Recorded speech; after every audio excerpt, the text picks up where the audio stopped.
Hey guys, welcome to another episode of Foresight TV. I am so glad you are here with us today.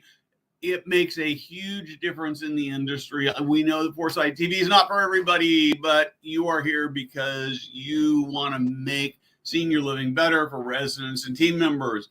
I met Carmen at Senior Living 100. She did an amazing presentation about one of the things I've been thinking a lot about, and something that was also talked about by a keynote at Nick.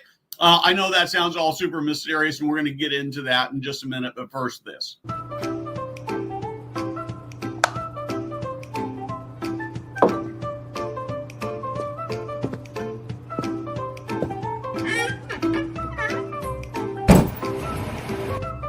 Hey guys, Steve Moran here.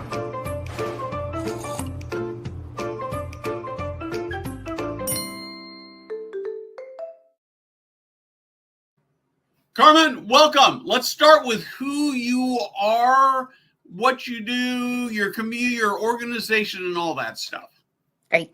Thanks, Steve. Thanks for having me today. I'm Carmen Fronczak. I work for Friendship Village Senior Services. We have two large life plan, life care communities in St. Louis, Missouri.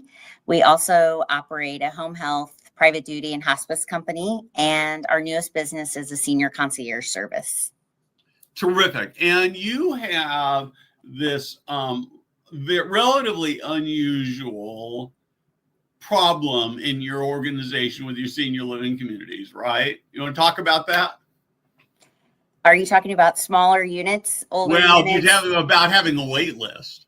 Oh, yes. We are very fortunate that at both of our campuses, we have a pretty healthy wait list, especially for any of our newer, larger units. Probably like many people in the industry, especially if we're 50 years in the business. So a lot of our inventory is 50 years old, and then we have a lot of newer stuff. So especially for all of our newer inventory, we have a very healthy wait list. And so we've created a program to keep our wait list engaged, but also create a revenue generating wait list. Yeah, so this is kind of what I want to get into. So you call it, I'm going to set the stage here a little bit. So you have what's an ineffective membership program, right?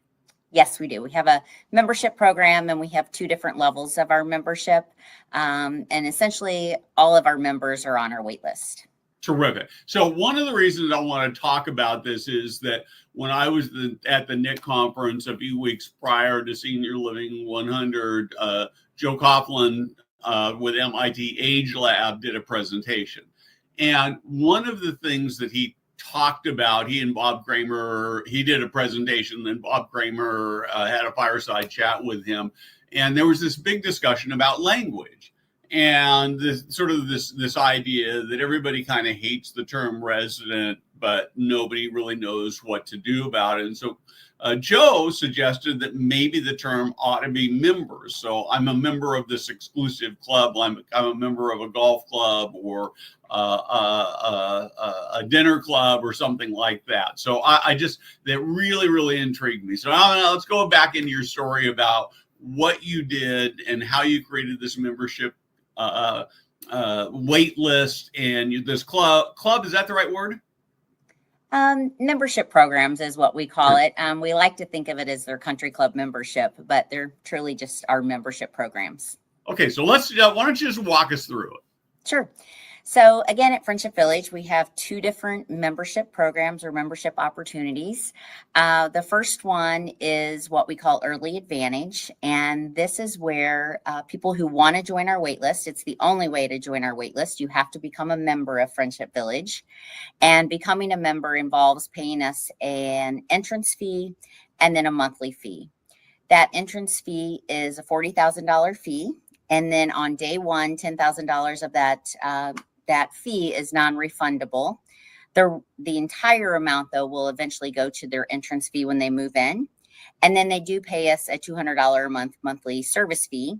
However, what that gets them is truly what you can think of as a country club membership or their gym membership, a place for them to socialize, have meals. They get to do really everything that our residents get to do on campus. And then our second level of membership is called Life Care at Home. And I know many of your viewers probably don't offer a life care product, but that's okay. Whatever product you offer, ours happens to be life care. For us, they do pay us a larger entrance fee. It's around $100,000 and a couple $1,000s a month. They get everything that I just talked about with that early advantage or country club membership, but they also get our life care product at that time. So let's talk a little bit. Oh man, where do I go? I'm going to actually start with a life care product. So I pay $100,000, and but I get this life care product, but even though I never move in. Correct.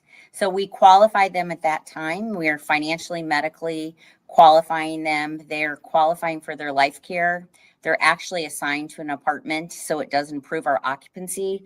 However, they're not truly living here. They're living in their own home. So if you have more people than you have units, you just create sort of virtual apartments for them? Correct. And actually, in the state of Missouri, and it's different in every state, but in our state, the reason we are tying them to an apartment is to make sure that we actuarially have enough of the higher levels of care to take care of them if and when they need it, because that's the promise we're making to them. And are you providing care? You're providing care at home for these residents? We're not. We're just providing access to our campus, a few meals a month, and really everything else that our regular residents get, all the wellness programming, trips, etc. But no care in their home, unless, of course, they had a healthcare event or hospitalization or something like that. They might take advantage of one of our other services, but it's not part of their membership. Okay. And so why does somebody choose that instead of the $40,000 one? Sure. So for one, it does get them on a higher tier on our wait list or a priority wait list. So they'll get to move in sooner or choose their forever home sooner. But also it does guarantee them life care. And so once they have bought into the Life Care at Home membership, they are guaranteed life care. So should they have a health event while they're at home that would trigger them to need a higher level of care, they've already qualified for it at that time before moving in. So for many people, it's one, wanting to choose their apartment, but more importantly, make sure that they qualify for life care if and when they need it. Yeah, so I can see how if I were set to move into your community and there were no units available, that it would be a huge tragedy, right, to have this healthcare life event that makes it impossible for me to move in. So how did the people on your wait list, prospect list react to this? Because I assume you went in to people and said, hey, if you're going to want to stay on the wait list, you now have to do this thing? Right. Well, we did allow people who were already on our $2,500 wait list. We went to them first and said, we're rolling out this program. You can stay at the level you're at. We're not going to take people at this level in the future, but we're going to grandfather you in. However, if you would like to, keep your place on the wait list, you're going to need to join one of our membership programs, and we're giving you the first opportunity to do so. So I can't say that every single person on our wait list was happy with our new, our new programs, but 90% of the people, they were. It either made people solidify their position on the wait list with Friendship Village or decide to get their money back. And, maybe they were never, ever going to move in here anyway and had their name on multiple wait lists throughout St. Louis. But most of our individuals converted to either the Early Advantage or Life Care at Home membership. Great. And so how many people do you have on this now? We have about 90 members today. Okay. And what does that represent? I mean, if I went on the list at the bottom, how long would I have to wait typically to get a unit? Yeah, it just depends. I would say the average wait for our Early Advantage and Life Care at Home members is probably 2 to 3 years. Certainly by becoming a Life Care at Home member, you can shorten that cycle or you can shorten that length of time. But I would, in all fairness, tell most people probably 2 to 3 years is the wait time. Okay. And if something catastrophic happens and they ultimately are not able to move in, what happens to the deposit in both cases? I mean, one of them you said is automatically becomes non-refundable for the first 10,000. What about on the bigger one? On the Life Care at Home? Yeah. Yes, that is refundable if they never move into the Okay. community. Yes, Okay. yes, it is. Okay. So the risk is not super high. It's not, and it allows them to go ahead and enjoy the place they want to eventually move into anyway. And so when they do move in, they've already made friends here. They're somewhat familiar with the community and all of those things that are a little bit difficult normally for a senior in the beginning. Great. And so let's talk a little bit. So you've been the program's been running for how long? We launched this program at the beginning of 2023. So January of 2023. And I would say prior to that, we were loosely offering some Life Care at Home memberships, but we formally, made these membership programs, begin to market them to our wait list, and then eventually roll them out to all of our prospects in 2023, January 1. Okay, this is true. This is so good. I'm so excited about this. So after you say got a year down the road, what's been the overall response for the people who have signed up and have been doing this? I mean, have you had any people with buyer's remorse, or people finding that they're really engaging, or someplace in between? Yeah, I would say mostly almost 100%. Everyone is extremely happy they've done it. We have so many people that take advantage of all of the things that our communities have to offer. They take advantage of the wonderful trips that we're doing locally, nationally, internationally. It's really a social community for them. So I feel like that has been probably the biggest benefit for most of our members is the social piece. So really overwhelming positive. I can't say that we've had anyone cancel once they joined either of our memberships. Oh, that's really powerful. Now you've done some sort of members only type events, trips, kinds of things, right? Can you talk about that? Yeah.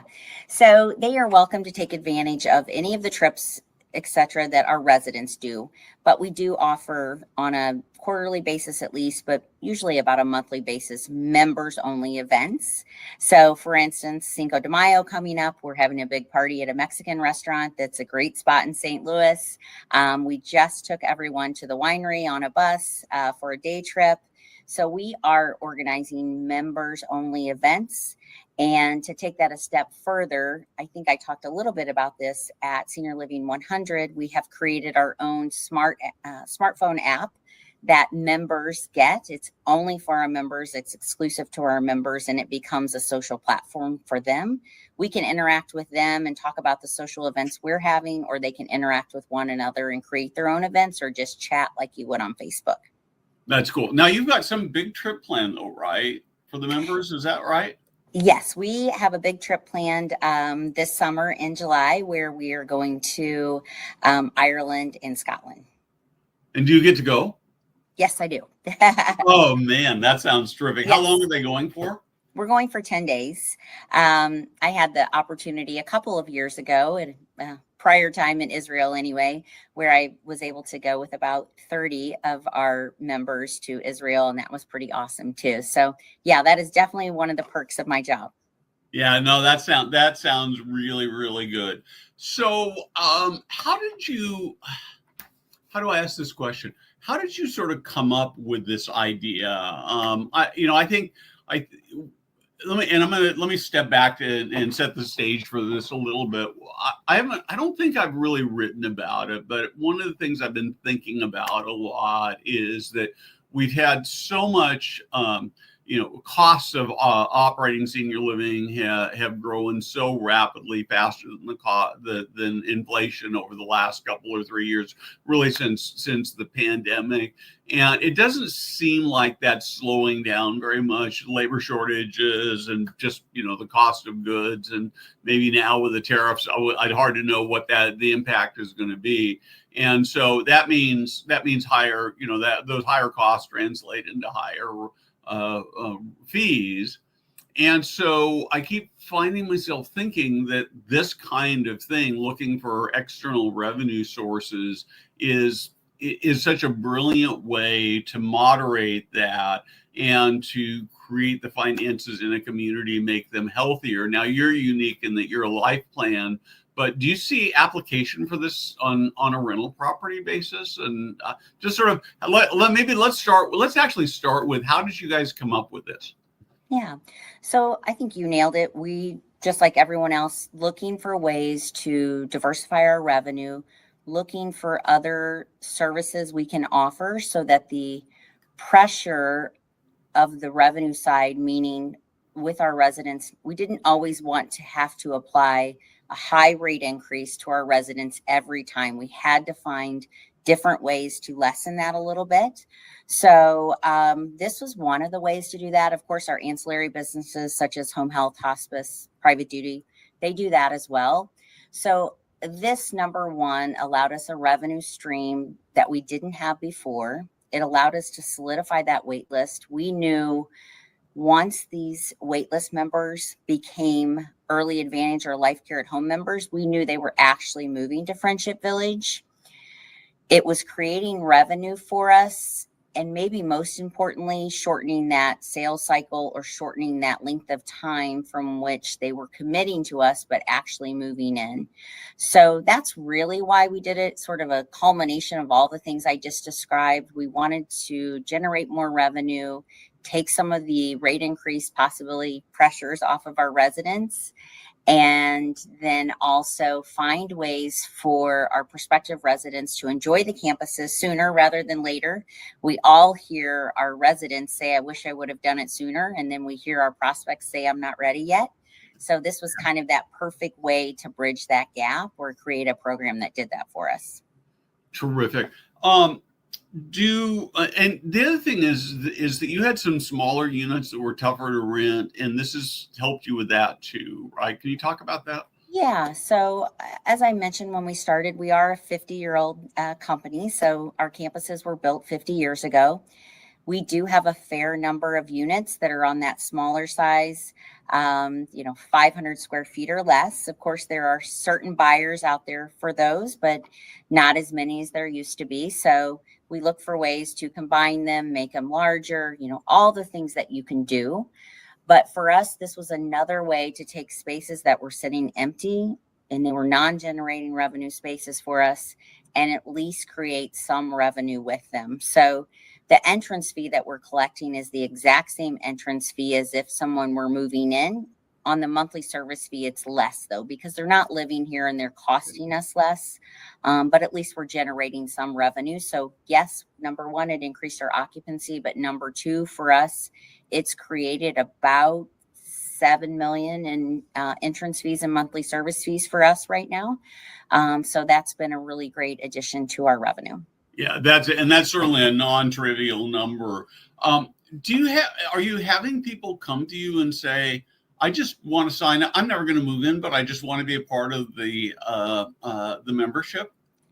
We haven't, but we are getting ready to kind of roll out a third tier of this membership to people in our community that don't ever want to move to Friendship Village. And we're okay with that. We want to touch more seniors, touch more lives, and help them remain successful and live where they want to be.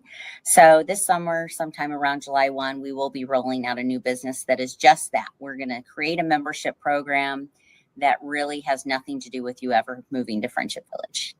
And is that, have you actually had people talking to you about that? Or, do you have a wait list for that? I guess is maybe the right way to ask the question. We don't have a wait list for it. We did study the product a lot. We did focus groups for it. We feel like there's a huge need for a concierge service in our community. And we also know that most people are not ever going to move to Friendship Village. And so there's this whole untapped market of people we could be helping. And so that's why we're launching this new business. Yeah, and to me, I really like that as a model, because I think that's something any rental senior living community could take a serious look at, for sure. Absolutely. And I think even the membership programs that we talked about, their fee structure, sure, it would look a lot different. Some might have an entrance fee that's different if they're a type B community. If it's a true rental, maybe it's only a monthly fee, but I feel like all types of senior living organizations have the opportunity to create this membership. It's just the revenue model might look different. Yeah.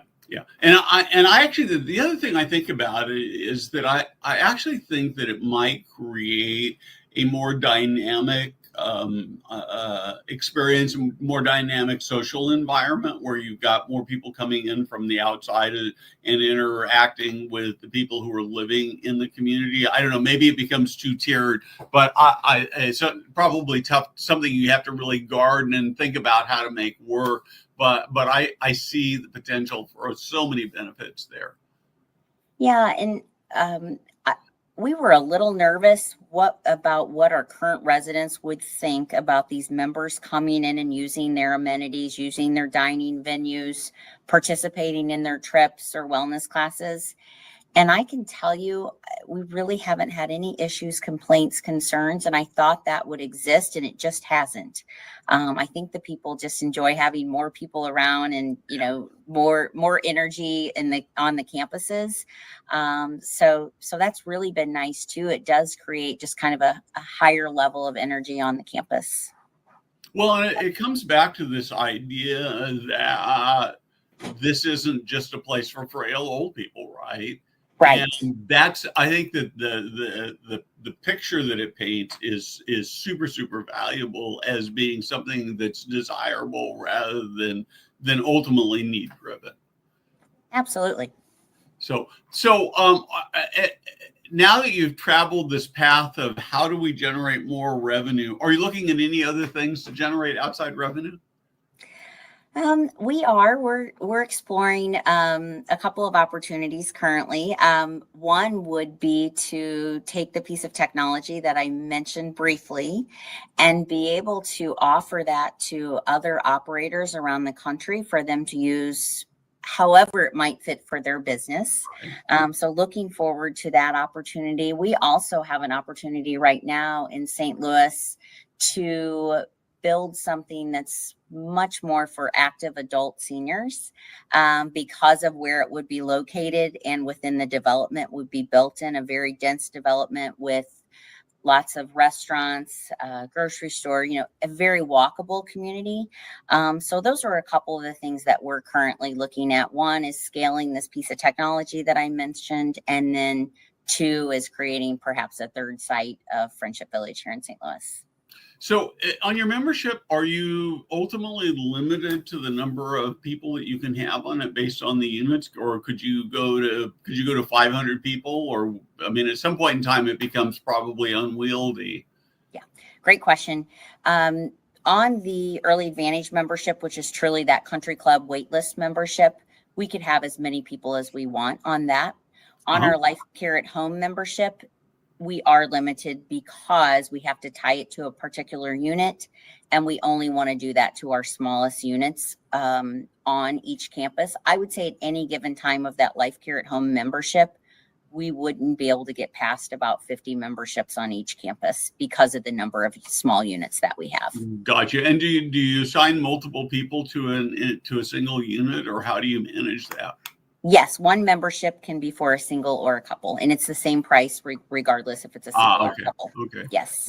Cool. Yeah. This has been just a super amazing, wonderful conversation. I'm hoping that as senior living professionals watch this, that they might just steal completely what you're doing, or it might spur them to think, what else could we do to generate revenue? My belief is that senior living knows how to provide care and to provide great experiences for older people better than anybody else in the whole world, and that we are not tapping into that expertise. And you figured out how to do that, and that's really amazing. Thank you. I couldn't agree with you more. I hope that our whole industry continues to find ways to touch more seniors, and we know that can't only be on our campuses. So really looking forward to the opportunity for us, but hopefully for other operators to do the same. Cool. Well, Carmen, thank you very much for joining Thank me you. today. This has been a great, great conversation, and I love what you do. I love your passion for it, and I wanted an invite to Ireland too. You're invited. Come join Thanks. us. Thanks. We'll do your show live from there. Oh, that's a great idea. Then it could be, yeah, I like that. We could do some interviews, and that would be perfect. So thank you very much All for right. joining me. Thank you.